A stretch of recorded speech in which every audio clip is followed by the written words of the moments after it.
Bismillahirrahmanirrahim. Alhamdulillahi Rabbil alamin. Вассалату вассаламу аля набийина Мұхаммадин ва аля алихи ва сахбихи ажмаин. Енді ораза уақытындағы ер адам мен әйел адамның жыныстық қатынасқа келетін болсақ, әлбетте ораза уақытында жыныстық қатынасқа түсуге болмайды. Ораза уақыты деген қай уақыт? Ораза күндері деген сөз. Түні емес, күні. Мысалға, таңның білінуімен, яғни ауызды бекіткеннен кейін және күннің батуына дейін, яғни ауызды ашқанға дейін жыныстық қатынасқа не істейді?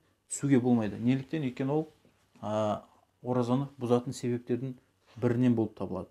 Енді мүлдем ораза уақытында мүлдем түспеуге болмайды деген сөз емес. Бұл жерде ораза түндерін Аллах тағала жыныстық қатынасқа түсуге рұқсат еткен. Аллах тағала Құран-ы Кәрімде айтады: "Ухилля лакум лайлатас сиям", сендерге халал болды дейді, рұқсат етілді дейді.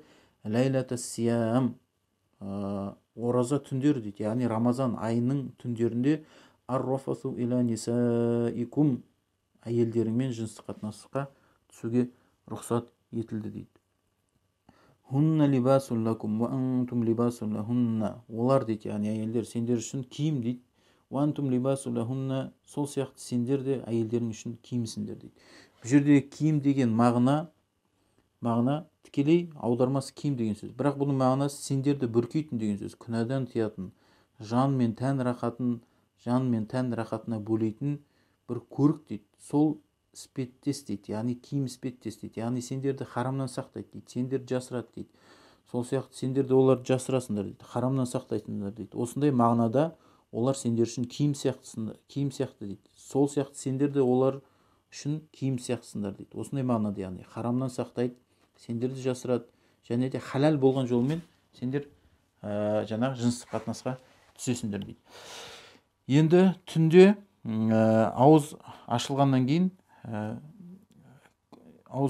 кейін әлбетте өзінің адал алған жарымен және адал болған күйеуімен жыныстық қатынасқа түсе алады, және бұл халал. Аллах тағала бұны мұсылмандар үшін рұқсат еткен. Шарт, қандай шарт? Күндіз ауыз берік кезде түспеу керек, және ол оразаны бұзады. Сол сияқты осындай жыныстық қатынасқа келетін күндіз ауыз берік кезде себеп болатын нәрселерден қашқан дұрыс. Жаңағындай бір-бірін сүю, бір-бірін құшақтау деген. Егер ол бір-бірін сүю, құшақтау шахуатын туғызатын болса, содан кейін ол жаңағы жыныстық қатынасқа келетін болса, ол не болады? Үлкен күнә болады. Және оның несі бар? Кафараты бар.